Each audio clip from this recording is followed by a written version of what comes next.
Hey guys, and welcome back to my channel. If it's your first time watching, make sure you subscribe to my channel. And if you're already subscribed, welcome back. So, today I'm going to be doing a foundation review. I know it's been a hell of a long time since I've done a foundation review, but as you guys know, it's what I'm best at. It's what you guys come to my channel to see. So today I'm going to be reviewing the Mercier Flawless Fusion Ultra Longwear Foundation. I am in the shade Butterscotch 2W2. And this is a little tan for me, but it looks fine. It doesn't look awful. So I'm really excited about this foundation because Mercier is like known for like really good foundation, really good high quality primers, powders. Working at Sephora, when I do clients' makeup, when I do their makeovers, I tend to reach for a lot of Mercier primers. Reach for her airbrush powders. Those are just amazing to layer on top of foundation. It just gives you a nice airbrush feeling. So I was really excited that she was finally coming out with the long wearing full coverage foundation. This is what it looks like. The packaging is really nice. It's like glass. This is kind of that Mercier feel where it's like rubber, like kind of how NARS packaging feels. And then of course it has a pump, so that's always nice. And I was able to get it through Sephora.com because I'm a VIB Rouge, so it's literally exclusive to VIB Rouge at the moment, and then it'll be open for everybody. So the coverage that it claims is that it's full and medium coverage. The skin type, it's for sensitive, normal, dry, combination, and oily, so literally any skin type you can wear this foundation. The finish is matte, which I love myself a good matte foundation. Something that's a little matte, not too matte, but it gives me just a flawless look just because I'm more on the oily side, and in the summer, oh girl. So it's a 15-hour long-wearing, oil-free, and transfer-resistant liquid foundation with a matte finish and weightless medium to full coverage. Oh my god, like just that, like weightless and full coverage, like you got me sold. So what it does, it's supposed to wear,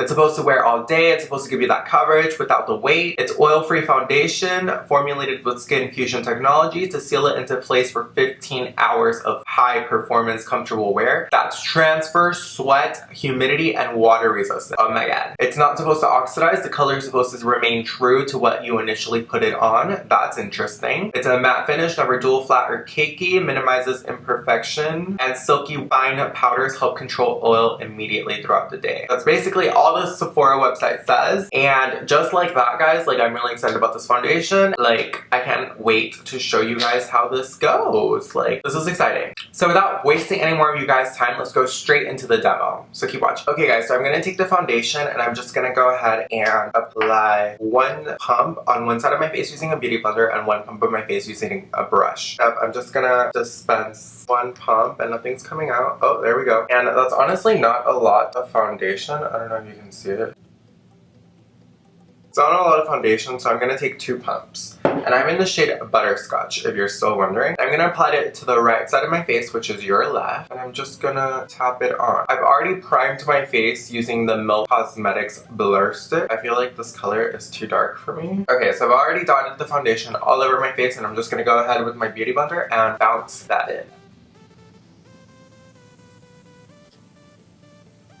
So with two pumps of the foundation using the beauty blender, I kind of like the coverage. You can still see some of my acne peeking through up here. They're kind of dark spots, but it covered almost everything, guys. As far as my skin tone, everything is evened out. The only thing that's really showing through is like my dark hyperpigmentation or the dark acne scars, which is that dark purple color. But other than that, this side looks pretty flawless as opposed to this. And this side just literally looks like my skin. Like I don't look like I'm wearing foundation, which is amazing other than the color because the color is a little off, but you know what? We can work with that. Moving on, I'm just going to take two more pumps of the foundation and I'm just going to put that to the left side of my face, which is your right. And I'm going to be using a It Cosmetics buffing brush. And I'm just going to go ahead and start buffing that in.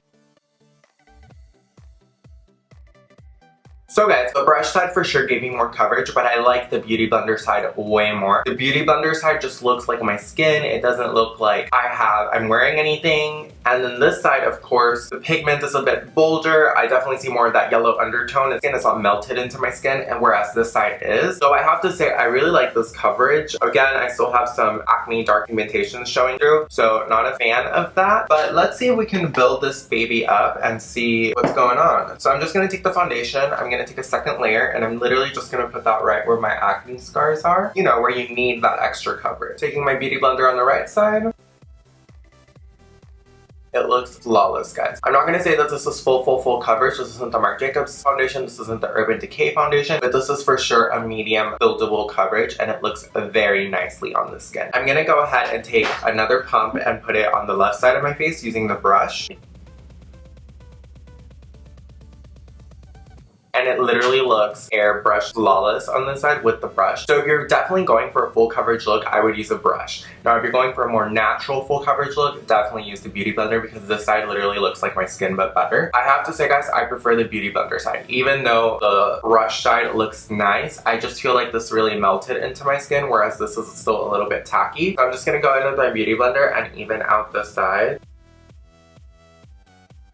I really like this foundation, guys. It definitely gave me a flawless coverage. As you guys know, I have acne scars, so that's always a big problem, but I really like this. But anyway, I'm gonna go ahead and do the rest of my makeup and I'll be right back, guys. Hey guys, so I finished the rest of my makeup and guys, it looks flawless. It literally evened out my skin tone. I look poreless. There's only some troubled areas right here where I have a lot of acne scars that like, but what can I do? That just has to do with the texture of my skin. But it looks flawless, guys. I can't wait to see how long this holds up and if it's going to continue to be this poreless smooth finish or if I'm gonna get super oily and greasy. I don't know. Right now, it literally doesn't feel like I'm wearing anything and it feels bomb. It's 12:14 in the afternoon and I'll be back in a couple of hours to check back in with you guys, so keep watching. Hey guys, it's now 5:06 in the afternoon. It's been about 5 hours since I initially put on that foundation. I don't know exactly. I'll have it somewhere on here, but the foundation is wearing very well. I will say though, the foundation did oxidize on me. The foundation claims that it's not going to oxidize, but it totally did. It's definitely a little bit more on the orange side. I looked at it in natural lighting. The truth of the matter is that this foundation is not the right shade for me. I feel like this is too golden or too orange almost for me. It doesn't look bad though. I did go in with some highlighter. I went in with my NARS Creamy Concealer and kind of just lightened up my under eye area and my T-zone just because I'm going to work in a couple of minutes, so I needed to have my face more fresh. But other than that guys, the foundation is holding up really well. I haven't powdered or anything other than the highlighting, but even then the foundation didn't really need to touch up, but the foundation is holding up very well. With that being said, I'll be back in a couple of hours to touch back in with you guys, so keep watching. Okay guys, so it's 11:27 at night. It's been about 11 hours since I initially put on the foundation and obviously I'm super oily right now. I went to work, came back. I haven't touched up since I got to work, so I'm a little bit on the oily side. The coverage doesn't look horrible other than my T-zone being super oily, specifically this side. Maybe that I was sleeping on this. So I'm just gonna go ahead and conclude the video. Okay, so the claims of this foundation is that it's lightweight, full coverage, and that the color doesn't change once you apply it. So for those three claims, I have to say it is lightweight. It literally didn't feel like I was wearing anything even though it was full coverage. The coverage is full coverage, so I'll give it that. As far as the color not oxidizing though, I don't know about that. It could just be that I have the wrong shade, but for me personally, after like a couple hours, I looked in the mirror and I was like orange. So I'm not about that. So I don't know how I feel as far as the color staying true to what's in the bottle because I felt like it definitely oxidized. I definitely had to go in with the concealer to lighten up my T-zone because otherwise I would have looked like an Oompa Loompa. But it could just be that I have the wrong color. I do have 2W2 Butterscotch and from the get-go I did feel like it was more on the golden side, so could just be that. But with that being said guys, that basically concludes today's video. Do I think this is a great foundation? Yeah, it's a good foundation. Who do I think benefits from this? I feel like anybody could wear this foundation, even people with dry skin, because it didn't feel like it was clinging to any dry spots. I didn't feel like I was like really having to buff it in to get that coverage. It was definitely doing the work for me, which is amazing. But do I think that this foundation is like super innovative or like a must-have? No, like I've definitely tried better. This is not anything new. It's just nice that Mercier is finally catching up on the full coverage trend and they have an option now. Other than that guys, that basically concludes today's video. If you like this video, make sure to give this video a thumbs up. If you want to see more videos from me, make sure you subscribe to my channel, and until next time guys, you guys can have that out.